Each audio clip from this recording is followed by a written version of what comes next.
Hi all, welcome back to Click.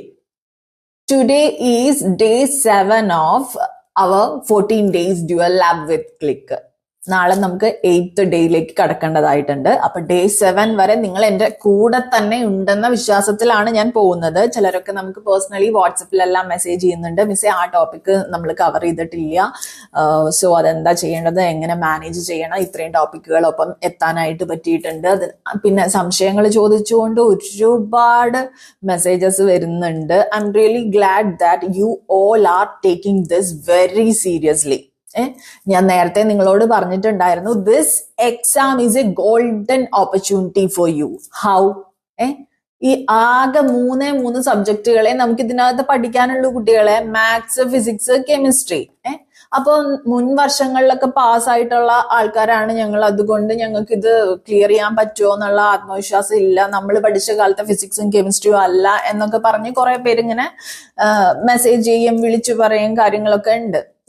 അപ്പോഴും ഞാൻ നിങ്ങളുടെ അടുത്ത് പറയുന്ന കാര്യം, ഈ ഒരു സിലബസ് എന്ന് പറയുന്ന മാത്തമാറ്റിക്സ് മാറ്റി നിർത്തിയാലുള്ള ഫിസിക്സും കെമിസ്ട്രിയും നമ്മൾ എടുത്തു നോക്കിയാൽ നമുക്ക് മനസ്സിലാവും KTUവിന്റെ സിലബസ് ആണ് ഇതിനകത്ത് ഫോളോ ചെയ്തിട്ടുള്ളത്.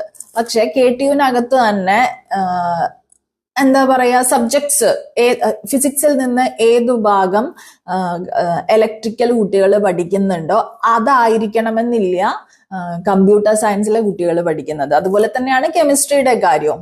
ഓക്കെ, ഓരോ ഗ്രൂപ്പ്സ് ആയിട്ട് ഡിവൈഡ് ചെയ്ത് അവരവരുടെ ബേസ് ബ്രാഞ്ചിൽ ഏതൊക്കെ കണ്ടന്റ്സ് ആണ് പഠിക്കേണ്ടത് എന്നതിനെ അടിസ്ഥാനമാക്കിയിട്ടുള്ള ഫിസിക്സും കെമിസ്ട്രിയും മാത്തമാറ്റിക്സും ഒക്കെയാണ് അവർക്ക് പഠിക്കാനുള്ളത് ഫസ്റ്റ് ഇയർ. ഇവിടെ ആക്ച്വലി അഡ്വാൻറ്റേജ് കുറച്ചെങ്കിലും ഉള്ള കുട്ടികൾ എന്ന് പറയുന്നത് ഈ അടുത്ത കാലത്ത് KTUവിൽ നിന്ന് ബിടെക് പാസ്സായി വന്ന കുട്ടികളാണ്. അവര് ഇതിന് കേരള PSCയെ വളരെ സീരിയസ് ആയി എടുത്ത് പ്രിപ്പയർ ചെയ്യുന്ന ഒരു ആറ്റിറ്റ്യൂഡ് നിങ്ങൾക്ക് ആലോചിച്ചാൽ അറിയാം. നിങ്ങൾ ഇപ്പോ ഇതിനു വേണ്ടി പ്രിപ്പയർ ചെയ്യുന്നു. ഞാൻ ആ ഒരു ഏജ് ഗ്രൂപ്പ് എന്റെ യൂട്യൂബ് ചാനലിനകത്ത് വ്യൂസ് ഏത് ഏജ് ഗ്രൂപ്പാണ് കൂടുതൽ നമ്മുടെ കണ്ടന്റ്സ് ഫോളോ ചെയ്യുന്നത് എന്ന അനലിറ്റിക്സ് എടുത്ത് നോക്കുകയുണ്ടായി. അപ്പൊ എനിക്ക് മനസ്സിലായി ഒരു age group, special age group 90s people എന്ന് പറയുന്ന ആൾക്കാരാണ് ഇതിനകത്ത് കൂടുതൽ എഫേർട്ട് എടുക്കുന്നത്, കൂടുതൽ വീഡിയോസ് കാണുന്നതും പിന്നെ പഠിക്കുന്നതും പ്രിപ്പറേഷൻസ് നടത്തുന്നതും എല്ലാം.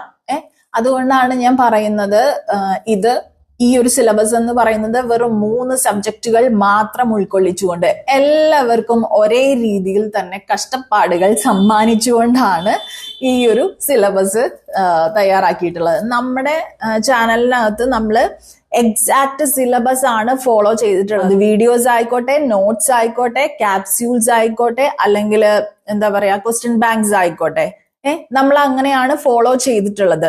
ഇതിലെ ഓരോ സബ്ജക്റ്റിലും ഞാൻ നിങ്ങളുടെ അടുത്ത് എടുത്തു പറയുകയാണ്, ഒരു ടോപ്പിക് എടുത്താൽ വരെയും ഇൻഡെപ്ത് നമുക്ക് ഒരുപാട് പോകാൻ പറ്റും. സോ കേരള PSCയിൽ എത്ര ഡെപ്തിലുള്ള ക്വസ്റ്റ്യൻസ് ചോദിക്കുമെന്ന് നമുക്ക് ഉറപ്പിച്ച് പറയാനായിട്ട് സാധിക്കില്ല. So let's hope for the best. അപ്പൊ നമ്മുടെ കൈവശമുള്ള മെറ്റീരിയൽസ് വെച്ച് നമുക്കിത് എങ്ങനെ ക്ലിയർ ചെയ്യാം എന്നുള്ളതാണ് നമ്മൾ നോക്കിക്കൊണ്ടിരിക്കുന്നത്. അതുകൊണ്ട് തന്നെയാണ് ഞാൻ മിഷൻ 11 അതുപോലെ തന്നെ 25 days സ്പ്രിന്റ് വിത്ത് ക്ലിക്കും ഇപ്പൊ നടന്നുകൊണ്ടിരിക്കുന്ന 14 days ഡ്യുവൽ ലാബ് വിത്ത് ക്ലിക്കും ഇൻട്രൊഡ്യൂസ് ചെയ്തത്. ഓക്കെ, ഇനി ഞാൻ അധികം കാര്യങ്ങളൊന്നും വിശദീകരിക്കുന്നില്ല. ഇനി നമ്മൾ 8th ഡേയിലേക്ക് കടക്കുമ്പോൾ എന്തൊക്കെ കണ്ടന്റ്സ് ആണ് പഠിക്കേണ്ടത് എന്നതിലേക്ക് നമുക്ക് വരാം. ഒറ്റ കാര്യം കൂടെ ഞാൻ പറഞ്ഞോട്ടെ, നമ്മള് ബേസിക്കലി ബിടെക്കുകാരാണ്. നമുക്ക് തലേ ദിവസം ഇരുന്ന് പഠിച്ച് എക്സാം പാസ്സായിട്ടുള്ള എക്സ്പീരിയൻസേ ഉള്ളൂ. So don't underestimate yourself. ഇന്നുകൂടെ ഉൾപ്പെടെ നിങ്ങൾക്ക് 8 ദിവസങ്ങൾ ബാക്കിയുണ്ട്, 3 സബ്ജക്ട്സേ ഉള്ളൂ. നിങ്ങളുടെ കയ്യിൽ കണ്ടന്റ്സ് ഇല്ലെങ്കിൽ, കണ്ടന്റ്സ് നമ്മുടെ ചാനലിനകത്ത് അവൈലബിൾ ആണ്, വേറെ ചാനൽസിൽ അവൈലബിൾ ആണ്. നിങ്ങൾക്ക് തീരുമാനിക്കാം ഏത് വീഡിയോസ് കാണാം, ഏത് മെറ്റീരിയൽസ് ഫോളോ ചെയ്യണം എന്നുള്ള കാര്യങ്ങളൊക്കെ. ഓക്കെ, ഈവൻ തലേ ദിവസം ഇരുന്ന് പഠിച്ച് ഒരു പരീക്ഷ വേണമെങ്കിൽ ഒരാൾക്ക് ക്ലിയർ ചെയ്യാവുന്നതേ ഉള്ളൂ. ഫിസിക്സും കെമിസ്ട്രിയും മാത്തമാറ്റിക്സും ആണ് കുട്ടികളെ. പിന്നെ ഒരു കാര്യം കൊണ്ട് പറയുവാണ്, ഈ ഒരു നമ്മുടെ നെക്സ്റ്റ് ഡേ പ്ലാനിലേക്ക് കിടക്കുന്നതിനേക്കാൾ മുന്നേ, അതായത് നമ്മൾ എൻട്രൻസിന്റെ സമയത്ത് നമുക്ക് റെഗുലർ ബാച്ചും കാണും, അതുപോലെ തന്നെ ക്രാഷ് ബാച്ചും കാണും അല്ലെ. റെഗുലർ ബാച്ചിനേക്കാളും സ്കോർ വാങ്ങിച്ചിട്ടുള്ള ക്രാഷ് ബാച്ചിലെ കുട്ടികളുണ്ട് ഇല്ലേ? അതായത് എന്താ പറയാ, റാങ്ക് ലിസ്റ്റില് ഏറ്റവും മുകളിൽ ചിലപ്പോൾ ക്രാഷ് കോഴ്സ് അറ്റൻഡ് ചെയ്ത കുട്ടികളായിരിക്കും വരുന്നുണ്ടായിരിക്കുക. റെഗുലർ ആയിരിക്കുന്ന കുട്ടികളാവണമെന്നില്ല. സോ അങ്ങനെയുള്ള എക്സ്റ്റേണൽ ഫാക്ടേഴ്സ് ഒക്കെ കടന്നു വന്നിട്ടുള്ളവരാണ് ബേസിക്കലി ബിടെക്കുകാർ എല്ലാം. ഓക്കെ, എഞ്ചിനീയറിംഗ് ഗ്രാജുവേറ്റ്സ് എല്ലാം. So please trust your cells. Okay, എന്നിട്ട് ആത്മാർത്ഥതയോടുകൂടെ ഞാൻ എപ്പോഴും പറയുന്ന പോലെ ഡെഡിക്കേറ്റഡ് ആയിട്ട്, ഫോക്കസ്ഡ് ആയിട്ട്, വിൽ പവറോട് കൂടെ തന്നെ ഇത് വേണമെന്ന് വിചാരിച്ച് പഠിച്ചാൽ നിങ്ങൾക്ക് കിട്ടാവുന്നതേ ഉള്ളൂ ഇനിയുള്ള ഈ 8 ദിവസമെങ്കിലും. Okay, now coming to our day 8 of 14 days dual lab with click. Okay, first of all engineering mathematics നമ്മുടെ 3rd മൊഡ്യൂൾ വരെ പഠിച്ചു കഴിഞ്ഞു, അറ്റ്ലീസ്റ്റ് വൺസ് എങ്കിലും. ഇനി നാളെ പഠിക്കേണ്ടത് പ്രോബബിലിറ്റി ആൻഡ് സ്റ്റാറ്റിസ്റ്റിക്സിലെ 4th മൊഡ്യൂളിലെ കണ്ടന്റ്സ് ആണ്. 4th മൊഡ്യൂൾ നമ്മൾ ഓൾറെഡി നമ്മൾ സ്റ്റാർട്ട് ചെയ്തിട്ടുണ്ട്. ഇനി അതിൽ നിന്ന് വരുന്ന കുറച്ച് കണ്ടന്റ്സ് ആണ്, like basic continuous distributions, normal distribution, uniform distribution, exponential distribution. ഇത്രയും ടോപ്പിക്കുകൾ കൂട്ടി നമുക്കൊരു 28 മിനിറ്റിന്റെ വീഡിയോസിൽ നമ്മൾ ഇത് കംപ്ലീറ്റ് ചെയ്തിട്ടുണ്ട്. കൂടാതെ discrete and continuous bivariate distributions ഉണ്ട്, പിന്നെ marginal distributions, independent random variable, പിന്നെ expectation, multiple random variables, IID random variables. അത് ഇമ്പോർട്ടന്റ് ആണ്, ADന്റെ ഇതില് ക്വസ്റ്റ്യൻ വന്നിട്ടുണ്ടായിരുന്നു. സ്റ്റാറ്റിയുടെ പാർട്ട് എന്നാണ് അത് ആക്ച്വലി വരുന്നത്. Okay, and central limit theorem, ഇതും നമ്മളൊരു 25 മിനിറ്റ് വീഡിയോയിൽ ചെയ്തിട്ടുണ്ട്. അതായത് മൊത്തത്തിൽ നോക്കുകയാണെങ്കിൽ ഒരു 1 hour വീഡിയോ നിങ്ങൾ കണ്ടിന്യൂസ്ലി കാണാനുള്ളതേ ഈ മാത്തമാറ്റിക്സിനകത്ത് നാളത്തെ ദിവസം ഉള്ളൂ. പിന്നെ നിങ്ങൾക്ക് ടൈം എടുത്ത് ഫോർമുലാസും കാര്യങ്ങളൊക്കെ പഠിക്കാം, പ്രോബ്ലംസ് ചെയ്യുന്നവ, it's up to you, as I always say. Okay, ഇനി നെക്സ്റ്റ് എഞ്ചിനീയറിംഗ് ഫിസിക്സ് നമ്മൾ ഓൾറെഡി തീർത്ത് കഴിഞ്ഞു.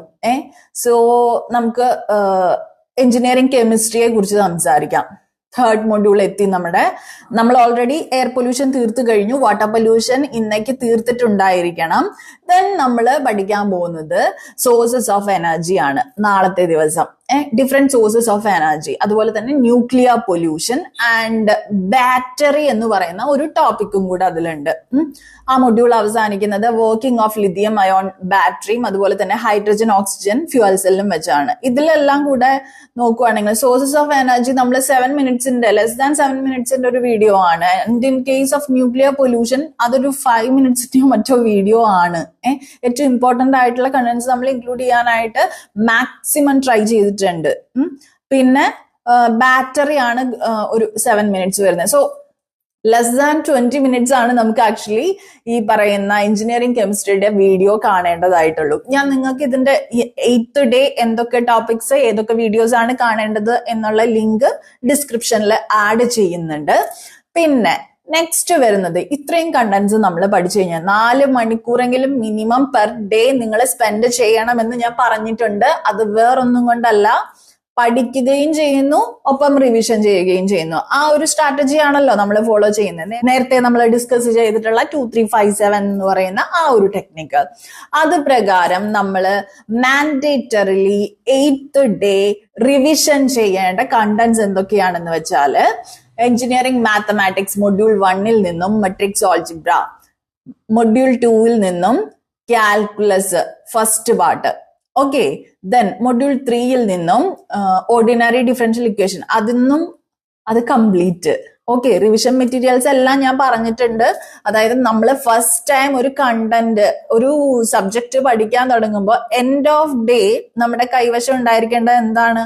നമ്മുടെ റിവിഷൻ മെറ്റീരിയൽ ആണ്. ഇനി അതിനെയാണ് നമ്മൾ കൂടുതൽ ഫോക്കസ് ചെയ്യേണ്ടത്. കാരണം we are getting close to the exam date. It's on 18th. So 3rd module complete നോക്കണം. ദെൻ മൊഡ്യൂൾ 4 നമ്മള് കുറച്ച് കണ്ടന്റ്സ് പഠിച്ചായിരുന്നല്ലോ, പ്രോബബിലിറ്റിയുടെ ബേസിക്സും up to total probability theorem വരെയുള്ളത് നമ്മൾ നോക്കിയേ മതിയാകൂ. It's mandatory revision. Okay, and as part of this mandatory revision, we'll be studying few topics from engineering physics as well, like from module 1 മുഴുവൻ പഠിക്കണം, module 2 സൂപ്പർ കണ്ടക്ടേഴ്സ് അതിന്റെ അണ്ടറിൽ വരുന്ന ടോപ്പിക്സും മാത്രം. മൊഡ്യൂൾ 2 എന്ന് പറയുന്നതിൽ 2 ടോപ്പിക്സേ ഉള്ളൂ. ഒന്ന് സെമി കണ്ടക്ടേഴ്സും ഒന്ന് സൂപ്പർ കണ്ടക്ടേഴ്സും ആണ്. സെമി കണ്ടക്ടേഴ്സ് നമ്മൾ ഇന്ന് പഠിക്കുന്നുണ്ടെങ്കിൽ നാളെ നമ്മൾ സൂപ്പർ കണ്ടക്ടേഴ്സ് പഠിക്കാം. റിവിഷൻ ആണ് പറയുന്നത് കേട്ടോ. ഇനി നെക്സ്റ്റ് മൊഡ്യൂൾ 3 എന്താ, അതും പഠിക്കണം കംപ്ലീറ്റ്. ഈസിയാണ്, നല്ല ഈസി ആയിട്ടുള്ള പിന്നെ വിഷയമാണ്, ടോപ്പിക്സ് ആണ് എഞ്ചിനീയറിംഗ് ഫിസിക്സിൽ ഇൻക്ലൂഡ് ചെയ്തിട്ടുള്ളത്. And finally engineering chemistry module 1 നിന്ന് നമ്മൾ പഠിക്കേണ്ടത് nano materials classification and synthesis revise ചെയ്യണം. സിമെന്റും പിന്നെ പോളിമേഴ്സിന്റെ ഫസ്റ്റ് പാർട്ട് എന്ന് ഞാൻ പറയുന്നില്ല. പോളിമേഴ്സ് കംപ്ലീറ്റ് പഠിക്കാൻ സമയം കിട്ടുവാണെങ്കിൽ പഠിക്കാം. ഓക്കെ, റിവിഷൻ ചെയ്യാം. ഇനി module 3 air pollution complete revise ചെയ്യാം. ഓക്കെ, ഡേ 8 നമ്മൾ ഇങ്ങനത്തെ ഒരു രീതിയിലാണ് പ്ലാൻ ചെയ്തിട്ടുള്ളത്. You know what, one fun fact, അതായത് ഡേ 8 കൂടെ നമ്മുടെ കെമിസ്ട്രി കംപ്ലീറ്റ് ആവും. ഓക്കെ, കെമിസ്ട്രി അറ്റ്ലീസ്റ്റ് 1 ടൈമെങ്കിലും നമ്മൾ എല്ലാ ടോപ്പിക്സും കവർ ചെയ്തിട്ടുണ്ടായിരിക്കും. And about the 9th day നമ്മുടെ മാത്സും കംപ്ലീറ്റ് ആവും. ഓക്കെ, സോ 10th ഓൺവേർഡ്സ് എന്ന് പറയുമ്പോൾ നമുക്ക് റിവിഷൻ മാത്രമേ ഉള്ളൂ. It can be mandatory or what we say or optional. Okay, ആ ടോപ്പിക്സ് ഞാൻ നിങ്ങൾക്ക് ഷെയർ ചെയ്ത് തരാം. നിങ്ങളോടെല്ലാം ഒരു കാര്യം കൂടെ ഞാൻ പ്രത്യേകം പറയാണ്. 14th വരെ ഉള്ളതാണ് നിങ്ങൾ എന്റെ പ്ലാൻ ഫോളോ ചെയ്യേണ്ടതുള്ളൂ. 15th ഓൺവേർഡ്സ് 15, 16, 17 തീയതികളിൽ ആക്ച്വലി ഞാൻ പ്ലാൻ ചെയ്തിട്ടുണ്ട് നിങ്ങൾ എന്ത് പഠിക്കണം എന്നുള്ളത്. പക്ഷെ ലാസ്റ്റ് 3 ഡേയ്സ് നിങ്ങൾ സ്വന്തമായിട്ട് നിങ്ങളുടെ ഏറ്റവും സ്ട്രോങ് ആയിട്ടുള്ള സൈഡ് ഏതാണ് അത് ഐഡന്റിഫൈ ചെയ്ത് ക്വസ്റ്റ്യൻസ് പ്രാക്ടീസ് ചെയ്യേ, അല്ലെങ്കിൽ ഫോർമുലാസ് എല്ലാം പഠിച്ചു വെക്കേ, കണ്ടന്റ്സ് റിവൈസ് ചെയ്യേ, അത് നിങ്ങൾ ചെയ്യണം എന്നുള്ളതാണ് എന്റെ ആഗ്രഹം. ഏതൊക്കെ ഡേറ്റ്സിൽ? 15, 16 and 17. 18th നമ്മൾ ഡയറക്റ്റ് എക്സാം എഴുതുകയായി. അപ്പോ ഉഷാറായിട്ട് തന്നെ പഠിക്കൂ, കൂടെ പോരൂ കേട്ടോ. ഈ ഒരു റിവിഷൻ മെത്തേഡ് വെച്ചിട്ട് അറ്റ്ലീസ്റ്റ് 12th കൂടെ നമ്മൾ എല്ലാ സബ്ജക്റ്റും ഒരു 2 തവണയെങ്കിലും റിവൈസ് ചെയ്തിട്ടുണ്ടായിരിക്കും. സോ നിങ്ങൾ ഇതിന്റെ കൂടെ പോവുകയാണെങ്കിൽ ഇപ്പോഴും നിങ്ങൾക്ക് വൈകിട്ടില്ല. അറ്റ്ലീസ്റ്റ് 1 ടൈമെങ്കിലും നിങ്ങൾക്ക് കണ്ടന്റ് കവർ ചെയ്യാനായിട്ട് സാധിക്കും. പിന്നെ ഞാൻ എപ്പോഴും നിങ്ങളുടെ അടുത്ത് പറയുന്ന കാര്യമാണ്, എല്ലാവരുടെയും ഒരു സ്റ്റഡി സ്റ്റൈൽ എന്ന് പറയുന്നത് ഡിഫറെന്റ് ആയിരിക്കും. അതുപോലെ തന്നെ അവരുടെ ഇന്റലിജൻസ് മൾട്ടിപ്പിൾ ലെവൽസ് ആയിരിക്കും. അതുപോലെ തന്നെ മെമ്മറി പവർ അത് ഡിഫറെന്റ് ആയിരിക്കും. So if you are brilliant enough, നിങ്ങൾക്ക് ഈ എക്സാം ഈസി ആയിട്ട് ക്ലിയർ ചെയ്യാവുന്നതേ ഉള്ളൂ. ഇനിയും 8 days ഉണ്ട്. അതുകൊണ്ടാണ് ഞാനത് റിപ്പീറ്റഡ്ലി പറയുന്നത്. Don't give up at this point. Okay, അപ്പൊ പഠിച്ചുകൊണ്ടിരിക്കുന്ന കുട്ടികൾ ഉഷാറായി തന്നെ പഠിക്കുക. എന്തെങ്കിലും ഡൗട്ട്സ് ഉണ്ടെങ്കിൽ നിങ്ങൾക്ക് ടെലഗ്രാം ഗ്രൂപ്പിൽ ഡിസ്കസ് ചെയ്യാവുന്നതാണ്.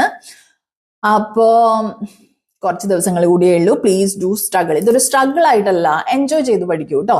ഓക്കെ, അപ്പോ ഈ വീഡിയോ ഇഷ്ടപ്പെട്ടെങ്കിൽ ലൈക്ക് ചെയ്യുക. അതുപോലെ തന്നെ എന്തെങ്കിലും സജഷൻസോ ഫീഡ്ബാക്സോ എന്തെങ്കിലും ഉണ്ടെങ്കിൽ നിങ്ങൾ കമന്റ് ബോക്സിൽ നിങ്ങൾക്ക് ചോദിക്കാവുന്നതാണ്, പറയാവുന്നതാണ്.